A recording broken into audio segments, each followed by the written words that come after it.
My hands were shaking so hard I almost dropped my phone. 3 missed calls from Richard, my lawyer of 15 years. Then a text that made my entire world tilt on its axis. Robert, call me now. Do not, I repeat, do not go to your daughter's house today. This is urgent. You won't believe what happened next. Before we continue, please subscribe and hit that notification bell. This story gets darker than you can imagine, and you need to hear every single word. I was literally standing in my hallway, car keys in hand, about to drive to Victoria's place in Riverside for Sunday brunch. My daughter had been unusually persistent this past week, almost desperate. Dad, you never visit anymore. The kids are asking about you constantly. I'm making your favorite lasagna, the one with Mom's secret recipe. How could I possibly say no to that? My late wife Sarah's lasagna recipe was sacred in our family, but Richard's text changed everything in an instant. I sat back down on the leather armchair, the one Sarah and I picked out 34 years ago when we first bought this house in Oakmont. My wife would have known exactly what to do. She always did. But she'd been gone for 5 years now, and I'd been navigating this confusing world alone ever since, trying to figure out how to live without my compass, my North Star. I dialed Richard's number with fingers that wouldn't stop trembling. Robert. His voice was tight, controlled, but I could hear the barely contained urgency underneath.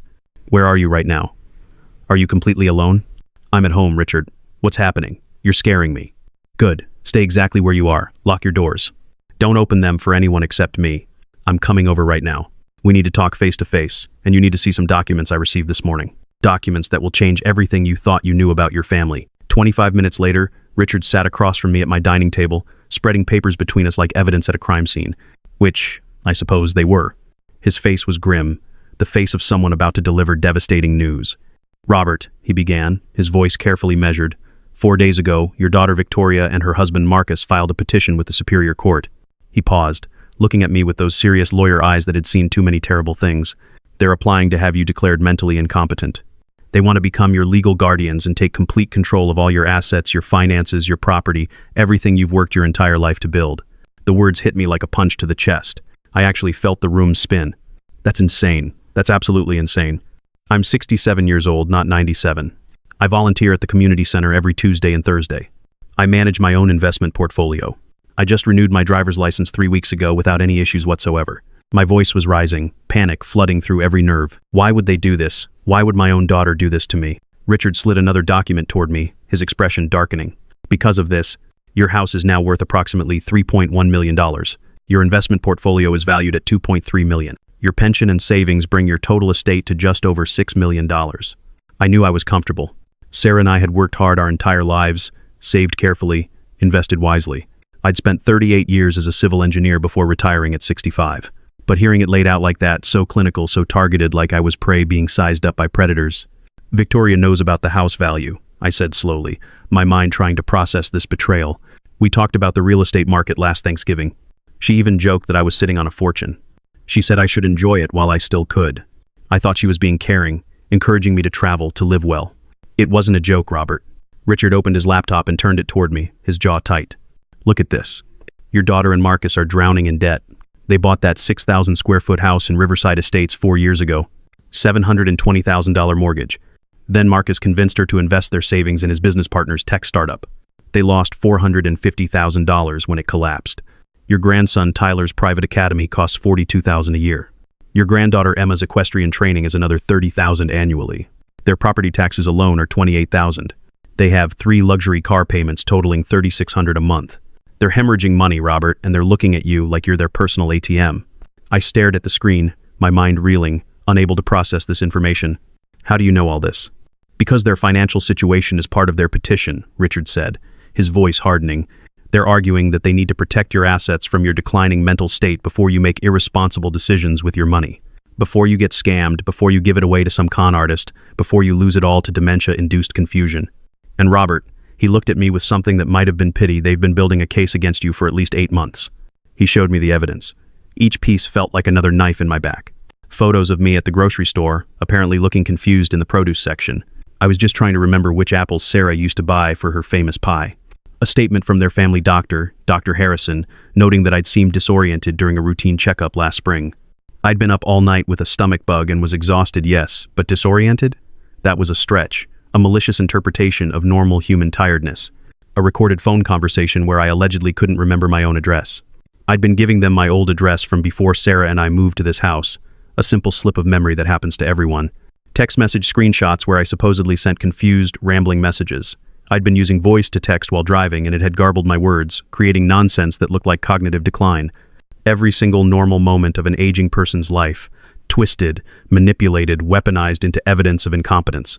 They'd been watching me, documenting me, building a case to steal everything I had. But this is fraud, I said, my voice hollow, empty. This is elder abuse. This is my daughter, my own flesh and blood. Yes, it is, Richard confirmed. And unfortunately, Robert, it's becoming increasingly common. Adult children going after their parents' estates before they die, before inheritance becomes a waiting game. The courts are seeing more and more of these cases. They prey on older adults who've lost their spouses, who might seem lonely, isolated, vulnerable. They twist normal aging into pathology. He pulled out another file, thicker this time. But here's what they don't know. I've been your lawyer for 15 years. I know you're as sharp as you were at 40. So I did some digging the moment I got wind of this petition. What Richard showed me next made my blood run cold for entirely different reasons. Victoria and Marcus had consulted with 3 different lawyers before finding one willing to take their case. They'd practiced their testimony, rehearsed their stories about my supposed decline. They'd even hired a private investigator to follow me, to document any moment that could be interpreted as confusion or incompetence. This wasn't a daughter concerned about her aging father. This was a calculated, premeditated attack designed to strip me of everything while I was still alive. What do I do? I asked, and I hated how small my voice sounded. How do I fight my own daughter? We fight back hard, Richard said, his eyes fierce. We get you evaluated by independent doctors who specialize in cognitive function. We document your daily activities, your volunteer work, your financial management. We expose their financial desperation as motive. And Robert, we make sure the court knows exactly what they're trying to do. The next few weeks were the hardest of my life, harder even than losing Sarah, because at least that pain was honest, pure grief for someone I loved. This was betrayal, violation, the corruption of the most fundamental bond that should exist between parent and child. I went through a battery of cognitive tests. Dr. Chen, a neuropsychologist Richard recommended, put me through hours of evaluations. Memory tests, logic puzzles, spatial reasoning, executive function assessments. The results were clear as day. My cognitive function was completely normal for my age, even slightly above average in some areas. I hired a private investigator of my own, Jake Morrison, a retired police detective. What he uncovered made me physically ill. Victoria and Marcus had been planning this for over a year. They'd attended seminars on elder law, researched guardianship petitions, even joined an online forum where people discussed strategies for gaining control of elderly parents' assets. There were messages, emails, text chains. Victoria writing to Marcus, "We just need to wait until he does something we can use. Everyone forgets things at his age. We'll make it look worse than it is." Marcus responding, "The house alone would clear all our debts. We need to move fast before he decides to sell it or give money away to some charity." My own daughter discussing me like I was a prize to be won, an obstacle to be overcome. The court date was set for early December. Richard prepared our case with the intensity of a man going to war. He had Dr. Chen's evaluations, financial records showing my competent management of complex investments, testimonials from my volunteer coordinator at the community center, even dashcam footage from my car showing me driving perfectly safely around town. But the night before the hearing, something happened that changed everything. My phone rang at 11:30 p.m. Unknown number. I almost didn't answer, but something made me pick up. "Grandpa Robert." The voice was young, male, trembling. "It's Tyler, my 15-year-old grandson, Victoria's oldest son, the boy I'd taught to ride a bike, to throw a baseball, to change a tire. I hadn't spoken to him in 2 months, not since Victoria had started limiting my contact with the grandchildren, another manipulation tactic to isolate me. "Tyler," I said, my heart racing. "Are you okay? Where are you?" "I'm outside your house. I rode my bike here. Grandpa, I need to tell you something, and Mom can never know I called you." His voice cracked. "Please, can I come in? It's important. It's about the court thing tomorrow." I opened my front door to find my grandson standing on my porch, tears streaming down his face, his bike thrown on the lawn behind him. He looked terrified, devastated, and determined all at once. We sat in my living room, and Tyler told me everything. "Mom and Dad have been planning this for over a year," he said, words tumbling out in a rush. "I found documents in Dad's office 6 months ago. I didn't understand them at first, but then I started paying attention. They talk about it when they think Emma and I are asleep. They talk about how much the house is worth, how they'll pay off all their debts once they have control of your money." He wiped his eyes, his voice breaking. "Grandpa, they made me lie. They coached me on what to say if anyone asked about you. They told me to say you forget things, that you get confused, that you're not safe living alone. But it's not true. You're not confused. You're not anything they say you are." Tyler pulled out his phone with shaking hands. "I recorded them, Grandpa. Last week, they were talking about tomorrow's hearing. I thought maybe if someone heard what they really sound like when they talk about you, they'd know the truth." He played the recording. Victoria's voice, clear as day, talking to Marcus in their kitchen. "We just need the judge to see him as a confused old man. Once we have guardianship, we can sell the house, liquidate his investments, and set ourselves up for life. He'll be in a nursing home within a year anyway, so what does it matter?" Marcus responding, laughing, "Your old man's been gravy trained since day one. Built himself a nice little nest egg for us to inherit. We're just accelerating the timeline." Victoria, again, her voice cold, calculating, "Nothing like the daughter I thought I knew. He's been alone too long anyway. This is what's best for everyone. He'll thank us eventually when he realizes he doesn't have to worry about managing everything anymore." I sat there, listening to my daughter discuss my future like I was already dead, like I was nothing more than an inconvenient obstacle between her and financial security. The betrayal was complete, absolute, shattering. Tyler was sobbing now. "I'm so sorry, Grandpa. I'm so sorry I didn't tell you sooner. I was scared, I didn't know what to do. They're my parents, but what they're doing is wrong. It's so wrong." I pulled my grandson into a hug, this brave, terrified boy who'd risked everything to do the right thing. "You did nothing wrong, Tyler. You did something incredibly brave. You stood up for the truth when it would have been easier to stay silent. Your grandmother would be so proud of you." We called Richard immediately. He listened to the recording 3 times, and with each listen, his expression grew more severe, more determined. "Robert, this changes everything. This is evidence of fraud, of conspiracy, of elder abuse.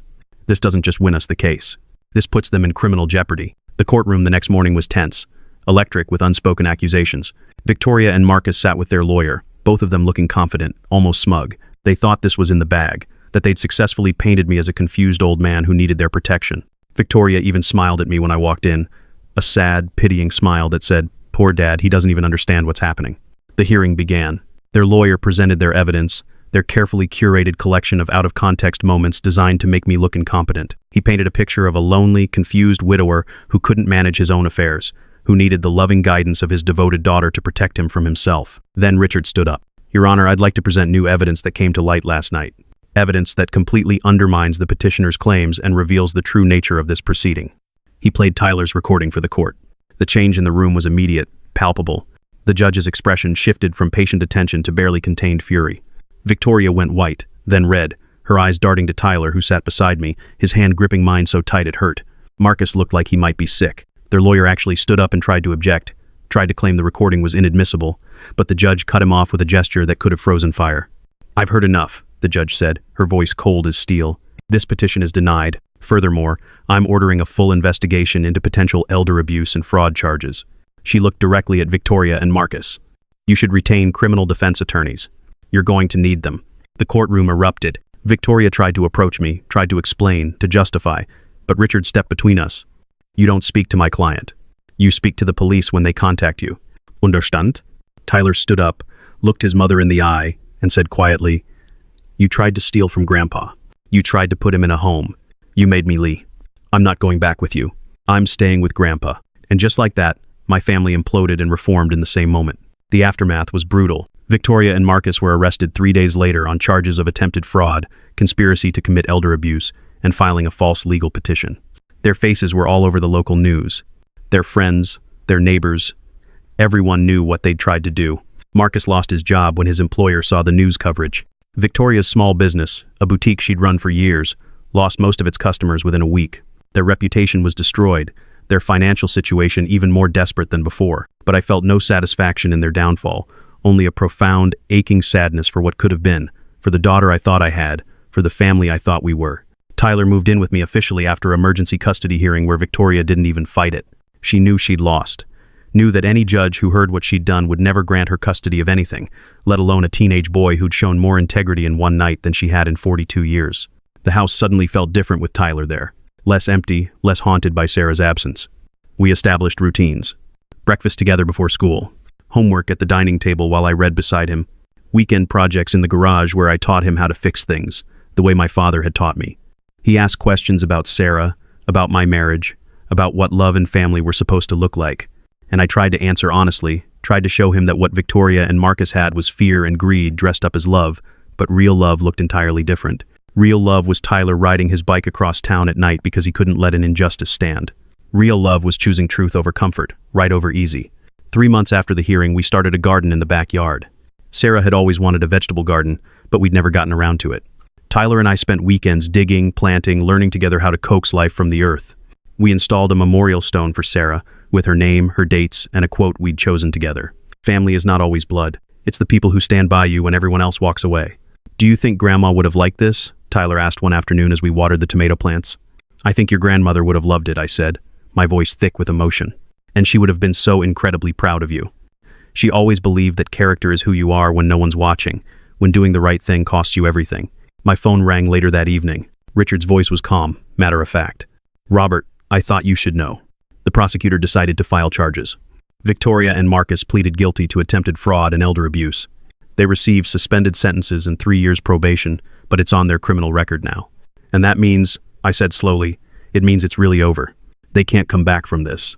Your estate is secure. Your autonomy is protected. And you can live the rest of your life in peace, knowing that justice was served. I looked at Tyler, who was carefully studying for his chemistry test at the dining table, his face serious with concentration. My grandson who'd saved me, who I got to save in return. Thank you, Richard, for everything. That night, as Tyler did his homework and I read beside him, I realized something profound. Victoria had tried to take everything from me. My home, my money, my dignity, my independence, my very identity as a competent human being. But what she'd actually done was show me what really mattered, what had value beyond any dollar amount. Not the house worth $3.1 million, though I was grateful to keep it. Not the investment portfolio or the bank accounts or the pension. What mattered was sitting across from me, chewing his pencil as he worked through chemistry equations. Family wasn't about blood or obligation or inheritance. It was about the people who showed up when everything fell apart. It was about a 15-year-old kid who'd risked his entire family structure to do the right thing. It was about second chances and new beginnings and learning to trust again after betrayal tried to destroy you. Sarah used to say that people show you who they really are when there's something to lose. Victoria showed me she was willing to sacrifice her father, her integrity, her very soul for financial security. But Tyler showed me that courage and honor could still exist in the youngest generation, even when it cost him his mother, his home, his normal life. I'm 67 years old now, and I've learned more in the past year than I did in the previous 66. I've learned that trust must be earned, not given freely just because of shared DNA. I've learned that the people who claim to love you the most can sometimes be the ones who hurt you the deepest, who betray you the worst. I've learned that real love isn't about what you say in greeting cards or at holiday dinners. It's about what you do when no one's watching, when doing the right thing costs you everything, when standing up for someone means standing against everyone else. Most importantly, I've learned that it's never too late to stand up for yourself, to fight back, to refuse to be a victim. That vulnerability isn't weakness but honesty. That asking for help is courage, not defeat. That fighting back against those who would exploit you, who would take advantage of your age or your grief or your loneliness, isn't vindictive or cruel. It's self-preservation. It's survival. To anyone out there who might be facing something similar, let me tell you this with absolute certainty. If someone in your family is trying to declare you incompetent, to take control of your life, to steal what you've worked decades to build, fight back with everything you have. Get a lawyer immediately. Document everything, every conversation, every incident, every interaction. Trust your instincts when something feels wrong, because it probably is. And remember that you have value beyond your bank account, worth beyond your assets, dignity beyond your net worth. You're not crazy. You're not confused. You're not paranoid. If someone is systematically trying to undermine your competence, it's because they want something from you, not for you. They want your money, your house, your freedom, not your happiness, not your well-being, not your best interests. And if you're the adult child of an aging parent reading this, remember this truth that should be carved in stone. Your inheritance is not yours until it's yours. Your parents don't owe you their house, their savings, their assets, or their financial security. They earned it through decades of work, sacrifice, and careful planning. They decide what happens to it, not you. And if you try to take it through manipulation or legal trickery or outright fraud, you might win the money. You might get the house, the investments, the bank accounts. But you'll lose something far more valuable, something you can never get back no matter how much money you have. You'll lose yourself. You'll lose any claim to integrity, honor, or human decency. Victoria got 18 months of planning, countless hours of manipulation, detailed financial analysis of my assets, and probably thought about hundreds of thousands in potential inheritance every single day. What did it cost her? Her father, her son, her reputation, her freedom, her self-respect, and any chance of redemption. Was it worth it? You'd have to ask her, but I suspect in her quiet moments, alone with her choices and their consequences, she knows the answer. I suspect she knows exactly what she traded away for money she never even got. As for me, I've got a grandson to raise, vegetables to grow, a life to rebuild, and a lot of living left to do. The house in Oakmont isn't just an asset worth millions anymore. It's home. It's where Tyler is learning to be a man of integrity and courage. It's where memories of Sarah still linger in every corner, where her spirit watches over us. It's where justice was served and family was redefined on terms of love instead of blood, and that, more than any amount of money in any bank account, is worth everything. If you made it this far, thank you for listening. Please subscribe and share this story. You never know who might need to hear it, who might be facing the same situation, feeling the same fear and confusion and betrayal.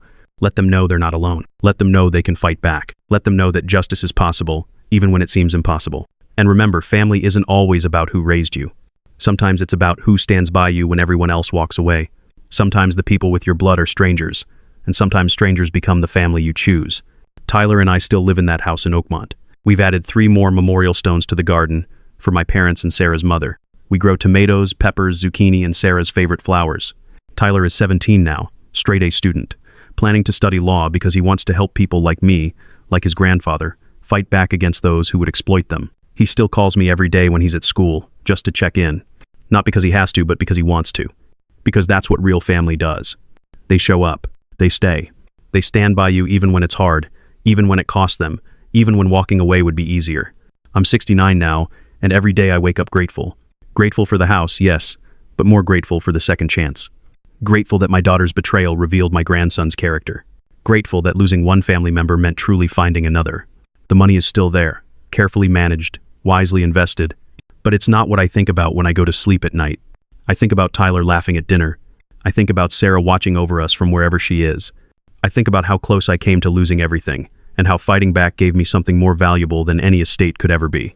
I think about second chances, new beginnings, and the family we choose when the family we're born into fails us completely.